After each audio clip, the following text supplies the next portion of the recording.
Bonjour à tous, j'espère que vous allez tous bien, que vous prenez soin de vous et de votre famille. Alors, dernière vidéo, on a fait la fois passée la demande globale, donc si on revient dessus vite fait bien fait, on a, pour la représenter, au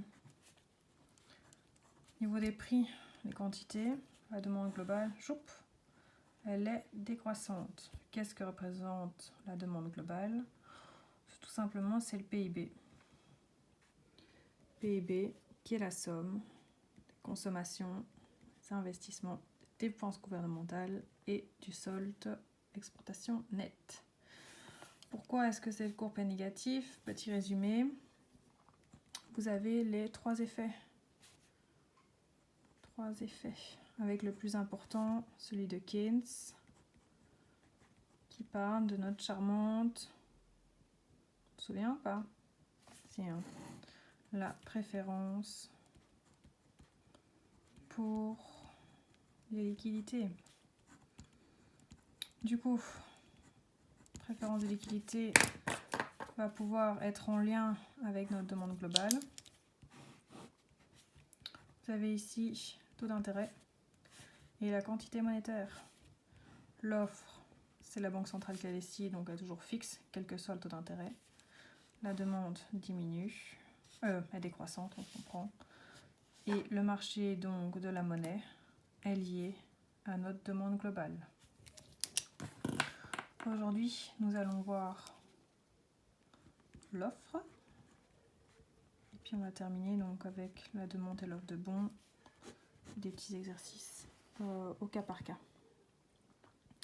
Donc l'offre, même chose, vous avez le prix et la quantité. Alors si on imagine que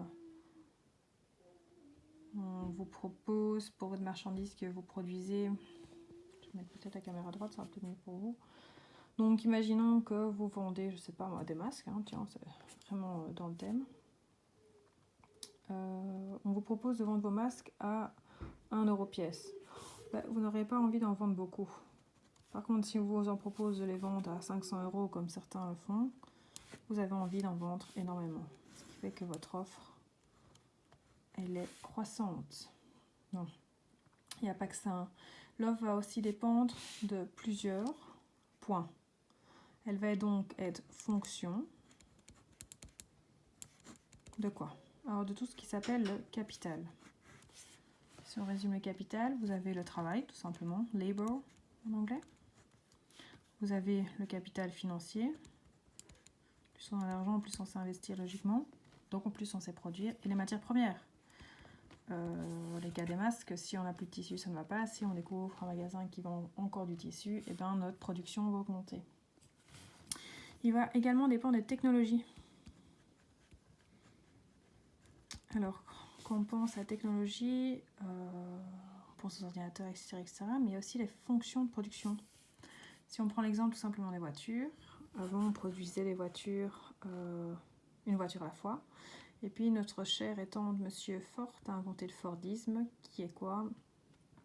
Tout simplement le travail à la chaîne. Donc au lieu de faire une voiture par jour, on va en faire, je ne sais pas, 150, juste parce que chacun va se spécialiser dans une tâche. Ça, c'était la première technologie. Maintenant, il y a toutes celles que vous connaissez. On va... Tout ce qui est... continuer avec les voitures, le Fordisme. Les ouvriers qui, par exemple, devaient juste, je ne sais pas moi, serrer un boulon, vont être remplacés par un robot, une machine qui le fera pour eux. C'est également la technologie. Alors tout ça dépend également des institutions. Ben oui, ils peuvent vous mettre des bâtons dans les roues, ces institutions. On peut voir tout simplement avec les axes sur le diesel. Tout ce qui est transport peut pas survivre. Énormément, je pense que c'était en 2009, si je m'abuse, où vraiment toutes les sociétés, grosses sociétés de transport, import-export européennes ont eu très difficile à rester à flot et il y a eu énormément de faillites. Et enfin, à ne pas négliger, il y a les anticipations des personnes, tout simplement. On peut avoir des anticipations à la hausse, on peut avoir des anticipations à la baisse, etc. Donc, on a représenté notre offre globale qui augmente, courbe croissante. On dit que celle-ci, c'est celle à court terme.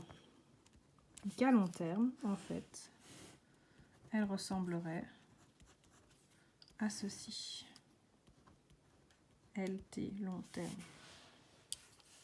Qu'à long terme, elle ne dépendrait plus que des prix. Pourquoi? Parce qu'on estime à long terme, vraiment sur 10 ans, qu'il y aura toujours une moyenne de capital, de moyens financiers, de matières premières, une technologie qui restera la même, qui aura évolué et qui se sera stabilisée, les institutions qui auront gardé une même vision pour nos pays, et enfin les anticipations qui ne bougeront plus, qui ne jouent qu'à court terme. Pourquoi est-ce qu'on a alors cette offre positive, avec une pente positive à court terme? Il y a plusieurs explications, hein. Vous pouvez retrouver à page 118. Il y a la théorie néoclassique des mésinterprétations. Les gens pensent que les prix vont augmenter. Du coup, les entreprises vont penser également que les prix, pas que de leur entreprise, de leur marché, vont augmenter. Elles pensent que c'est une augmentation qui va être globale. Et on va avoir cette courbe qui devient positive. Même chose avec les salaires. C'est encore Keynes, sa théorie keynésienne de viscosité des salaires. À court terme, vos salaires sont assez rigides. Donc, s'il va y avoir une augmentation des prix, c'est ce que vous vivez au jour le jour, ce que je vis également. Vos prix pour que ce soit, je ne sais pas moi, le diesel, la farine, l'essence, je le dis 2 fois, tiens, le beurre, tout ce qui est loyer, etc., peuvent augmenter, donc les prix augmentent. Par contre, votre salaire, lui, il est rigide. Il va falloir attendre cette fameuse indexation pour pouvoir consommer tout simplement la même chose qu'on consommait avant. Et donc, vous avez le dernier point, théorie néo-keynésienne, la viscosité des prix. Les prix ne s'adaptent pas tous à la même vitesse.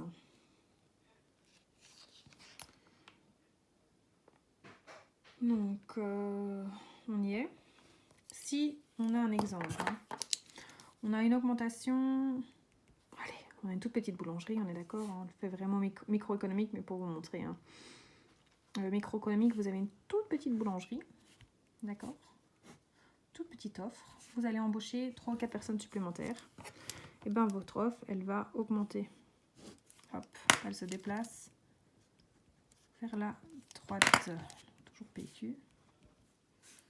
Donc avant, pour un même prix, imaginons, on était ici à 10 €, on imagine. Avant, on produisait cette quantité-là, Q1. Et comme on a augmenté notre production, on est ici. Donc vous voyez bien qu'entre Q1 et Q2, il y a une augmentation. Au niveau macroéconomique, vous avez eu par exemple le cas des années 70 où on a fait venir beaucoup d'Italiens ou de personnes de nationalité turque pour venir travailler dans nos usines. On avait de la main-d'œuvre supplémentaire, du travail en plus. Donc l'offre globale s'est déplacée vers la droite. À chaque fois qu'un augmente positivement, cette offre va se retrouver à droite. On passe d'une quantité 1 à une quantité supérieure pour le même prix. Je crois qu'on est bon alors. Ouais. Alors, si vous avez encore des questions. Alors, ce qui nous ennuie un peu tous, c'est la récession. Alors, je refais mon beau graphique. Vous avez votre offre à long terme, votre offre à court terme et votre demande. Je croise tout ça en même point, on est d'accord, c'est très bien fait. Et la demande générale tout simplement, globale. Vous avez cette intersection qui est à le point d'équilibre. Alors, on imagine qu'il y a, premier cas de figure, une diminution de la demande globale.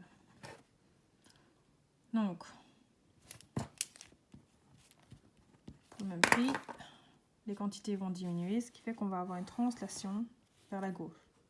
Retenez que dès que ça diminue, que ce soit la demande ou l'offre, on va à gauche. Dès que ça augmente, on va à droite. Donc, si notre demande globale, on passe de DG à DG1, diminue, qu'est-ce qui se passe? On va retrouver ici attendez, où est-ce qu'elle est l'offre? Désolée, l'offre globale elle est ici. Un deuxième point d'équilibre. À court terme, on passe donc de A à B. Il se passe donc quoi? Que les quantités diminuent et que les prix diminuent. Si la production diminue, il va y avoir également quelque chose de moins positif, c'est le chômage qui va augmenter, qui va encore plus intensifier ces diminutions de prix. On imagine que l'État va venir donc en grand sauveur de la veuve et de l'orphelin et va vouloir intervenir. Je vais essayer de trouver une autre couleur. Tous mes trésors. Je vais faire au crayon pour vous le montrer. Alors, imaginons que le gouvernement va donc essayer d'endiguer ce problème-là. C'est lui, le chef, le bon patron, le père de famille, il y va. Qu'est-ce qu'il pourrait faire? Tout simplement augmenter la demande globale pour pouvoir retourner, donc on est là, retourner à notre point A. Il la stimule, il la injecte, imaginons, c'est dépenses gouvernementales, je ne vais pas le noter, il injecte énormément d'argent pour faire bouger cette demande qui est translatée d'ici à ici. Hop, le gouvernement décide de réinjecter, bam, on se retrouve de nouveau à ce point intersection A. Donc, le gouvernement, on se retrouve au point d'intersection A. Par contre, si le gouvernement ne fait rien, qu'est-ce qui va se passer d'après vous? Tout simplement, avec le temps, les raisons pour lesquelles l'offre globale est croissante s'estompent. L'anticipation quant à l'inflation future va diminuer, les prix et salaires vont s'ajuster. La courbe d'offre globale va donc se retrouver ici, en long terme. Ça fait qu'on est passé de A en court terme à B avec ses diminutions de la demande et un nouveau point en C. Donc s'il ne fait rien, on va en C. D'après vous, qu'est-ce qui est mieux, le A ou le C? Tout simplement le prix. Le prix de A est ici, le prix de B est intermédiaire et le prix de C est en dessous. Donc pour une même quantité, si l'État ne fait rien, les prix vont chuter. Par contre, si l'État intervient, on retournera à nos prix de base. Est-ce que c'est opportun du coup, lorsqu'il y a une diminution de la demande globale, que le gouvernement augmente la demande? Non.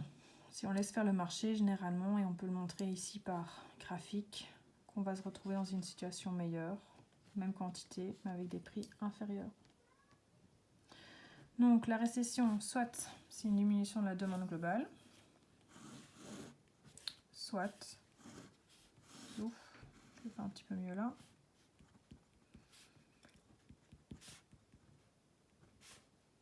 PQ, soit vous allez avoir une diminution tout simplement de l'offre globale. Donc quand elle augmente, elle va à droite, quand elle diminue, elle va sur la gauche. Sur mes petits points, on avait ici un A, elle diminue, on translate vers la gauche. Donc on a trouvé, je vais arriver moi avec mes petits points là, ici, un point d'équilibre. Je le fais déjà. Donc PA, et on va l'appeler également PB. Un prix qui augmente avec ici des quantités qui diminuent. Donc l'offre diminue, on passe de A à B, les prix augmentent, ce n'est pas souhaitable. Si le gouvernement intervient, qu'est-ce que pourrait faire le gouvernement? Tout simplement, il va stimuler de nouveau cette demande par une injection d'argent. Je reprends ma demande, la demande va donc augmenter. Je vais la faire bien coïncider. Hop, elle augmente. On va donc se retrouver à un point C. Donc, qu'est-ce que c'est la conclusion? Prix augmente. Je trouve un trait crayon aussi. Donc les prix augmentent. La quantité reste la même. Maintenant, si le gouvernement ne fait rien, on laisse faire. On va aller se retrouver justement à notre offre de long terme. Donc si on ne fait rien, on va retomber au point A. Reste au point A.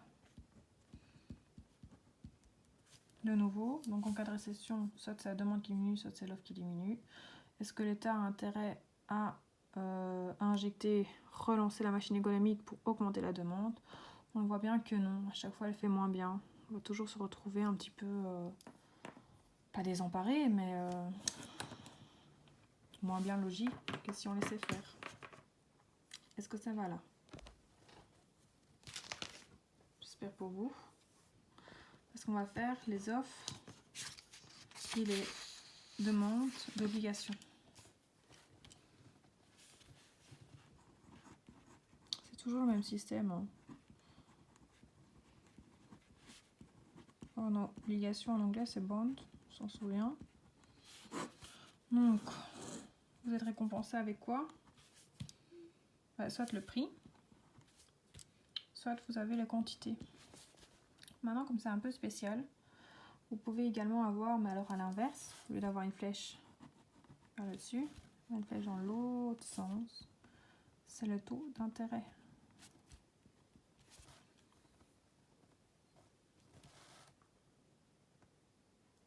Et donc, la demande, si le prix est élevé, ben on n'en veut pas beaucoup. Et c'est la même chose à l'inverse. Donc c'est comme si en fait vous aviez, je vais le faire à côté, hein, comme ça vous le voyez. Si je fais un graphique dans l'autre sens, si le taux d'intérêt est là, donc il augmente les quantités ici. Si le taux d'intérêt augmente, ben oui, vous en voulez, puisque si vous placez votre argent, vous êtes plus récompensé. Donc la demande, elle est dans ce sens-ci. Pour garder par fainéantise la même courbe, j'ai juste inversé ici le taux d'intérêt avec une flèche vers le bas. Vous voyez, plus le taux d'intérêt est élevé, plus vous en voulez parce que vous êtes récompensé. La demande est donc croissante. Si j'inverse le graphique vers le bas, la courbe va se retourner et on obtient d'ici. Donc soit sur ce graphique ici, vous pouvez voir en fonction du prix, en fonction du taux d'intérêt, ce qui est plutôt pas mal.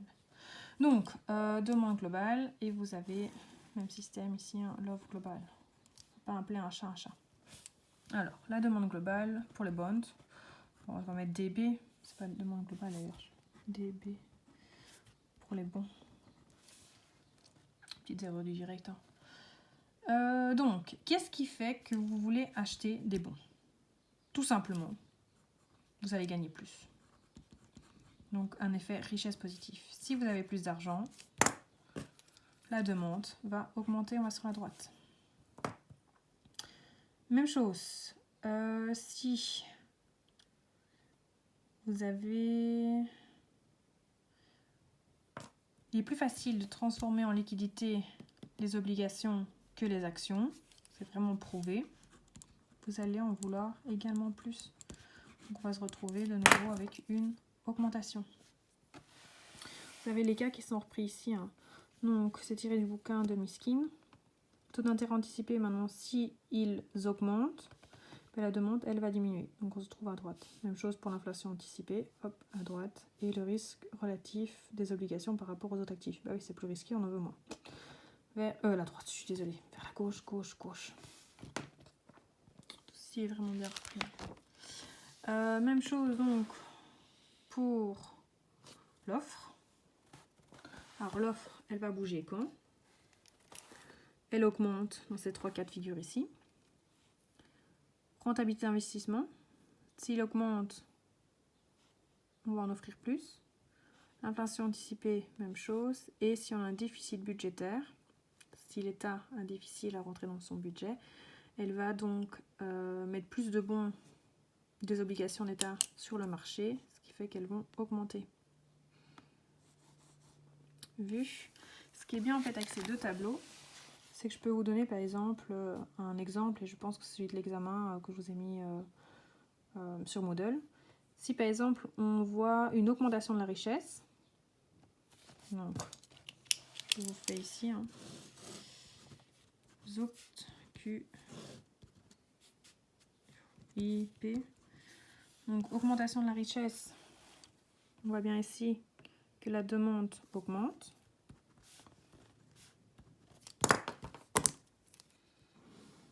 Donc, augmentation richesse, par exemple. Ce qui fait qu'avant, demande, offre, on avait un point, un équilibre ici. Maintenant, on va le retrouver ici. Donc, quelles sont les conséquences d'augmentation de la demande si elle est toute seule? Passe de là à là. Donc, intersection ici, intersection là. On a les prix qui augmentent et les quantités qui augmentent. Donc, on dit qu'il y a une augmentation de la richesse. Et on pourrait également voir un déficit budgétaire. Plus déficit budgétaire, j'invente. Si un déficit budgétaire, qu'est-ce qui se passe? Tout simplement, il y a l'offre également qui va augmenter. Les tables en montrent plus. Offre 2, 1. Donc, juste avec les richesses, on passe de A à B. Si on n'avait pas eu cette augmentation de richesse, on serait diminué à cette intersection-là. Maintenant qu'on les a fait coupler, on se retrouve ici à C. Donc, oh là, il est vraiment bien fait. Hein. Le prix sont stables. Et les quantités augmentent. Ça, c'est la répercussion. C'est pas vraiment plus ou moins stable. Hein. C'est vraiment ici. Hein. Si votre graphique est un peu mieux fait que le mien, j'ai envie de dire, il peut augmenter ou diminuer. Donc, les prix, on ne sait pas. Par contre, on sait très bien, on l'a vu, que les quantités, elles augmentent.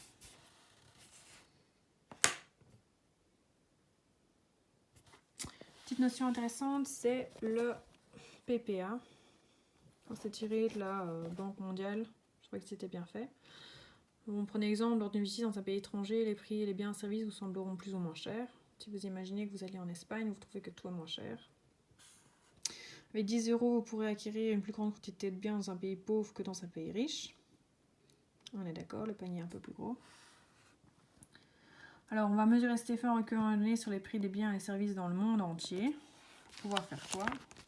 Pour pouvoir créer notre parité de pouvoir d'achat. On va pouvoir comparer la valeur réelle des monnaies sur la base de ces données. Donc, un même panier à un prix différent. On va pouvoir comparer que 10 $ en Amérique, c'est 7 $ en Argentine. C'est comme ça qu'on va calculer le seuil de pauvreté, par exemple, tout simplement. Il est exprimé en parité de pouvoir d'achat. Pour le PIB, on fait la même chose. On le divise PIB par habitant, mais on fait également intervenir le pouvoir d'achat. Généralement, on va prendre le dollar comme monnaie commune pour pouvoir comparer vraiment des poires avec des poires, tout simplement. Ok. Vous avez un petit exemple à la page 128 avec les Big Mac. C'est vraiment l'exemple que je prends en secondaire, qui est très simple. Alors, on a notre petit Fisher qui, lui, qu'est-ce qu'il nous fait? Fisher, il va lier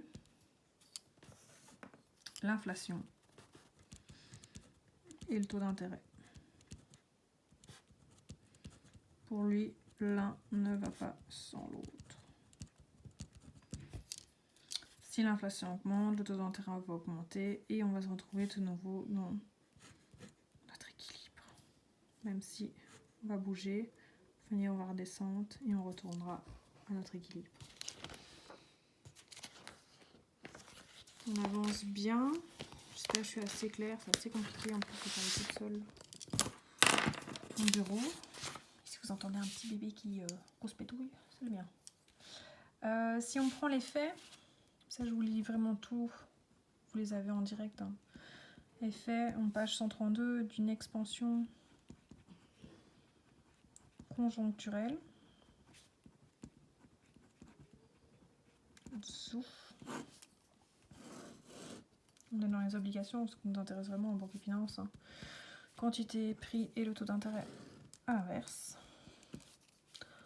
Hop, de base, on a ceci. Donc avec notre offre et notre demande.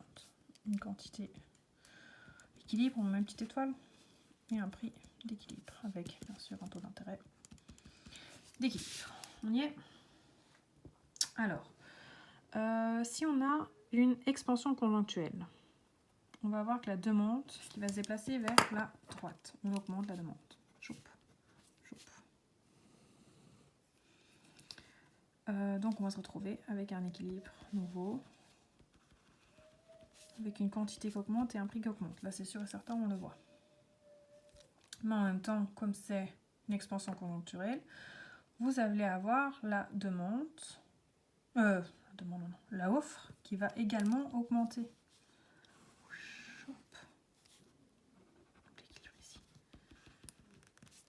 Donc on voit bien de nouveau que la quantité c'est d'office elle augmente.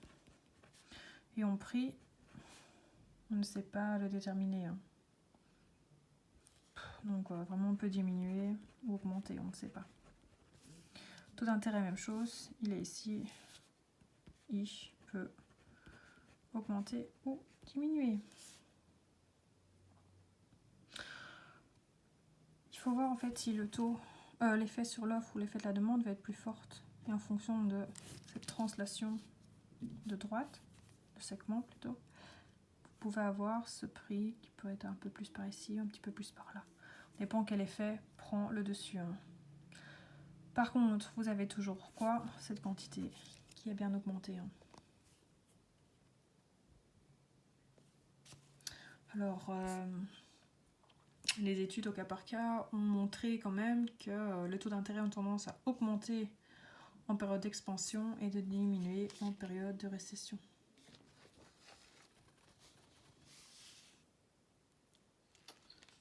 Je pense qu'on avance vraiment tout bien.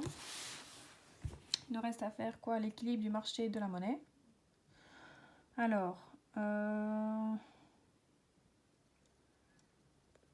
si on étudie l'équilibre sur le marché de la monnaie à l'aide de la théorie des préférences par liquidité, ce qu'on a déjà fait. Oh là là. On a déjà vu ça. Je pense que je en ai déjà parlé, en fait, tout simplement. Si je dis pas de bêtises. Ouais, ça, je vous ai tout résumé dans la première ou la deuxième mock. Il y a juste vraiment page, j'appelle le numéro 135, où vous avez ici le résumé. Hein. Donc, si les revenus augmentent, la demande monétaire augmente. Ben oui, vous avez plus d'argent qui arrive sur votre compte, vous en voulez plus pour acheter de plus. Donc, la demande va translater. Si les prix augmentent, même chose. Vous avez besoin de plus d'argent pour acheter votre pain, elle augmente. Et enfin, l'offre de monnaie, si elle augmente, mais ça c'est une décision, on l'a vu, de la Banque centrale.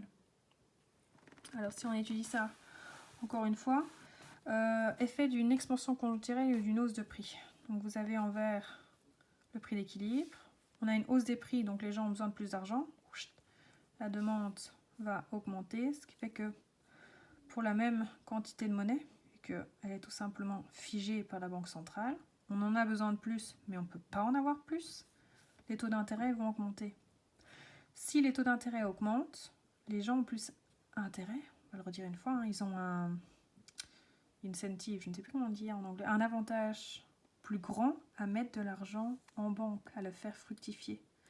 Ce taux d'intérêt a donc augmenté, les gens vont mettre plus d'argent sur le compte épargne, ce qui fait qu'on va se retrouver dans une quantité de monnaie qui va rester la même pour équilibrer.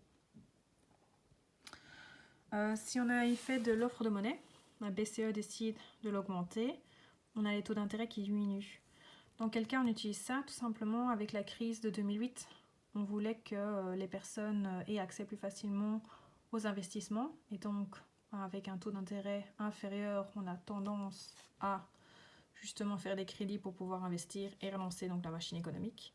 Donc ici, la Banque centrale pouvait augmenter la quantité de monnaie, ce qui fait baisser le taux d'intérêt.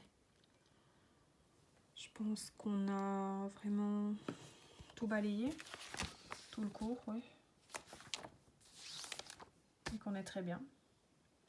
J'ai ouvert un forum, vous pouvez me poser toutes les questions. Si vous avez vraiment envie, vous pouvez me demander de faire une vidéo avec le correctif de l'examen type que je vous ai donné. Et sinon, je vous souhaite franchement une très bonne santé à vous et à vos proches. Et restez bien chez vous, le pic arrive. Belle journée!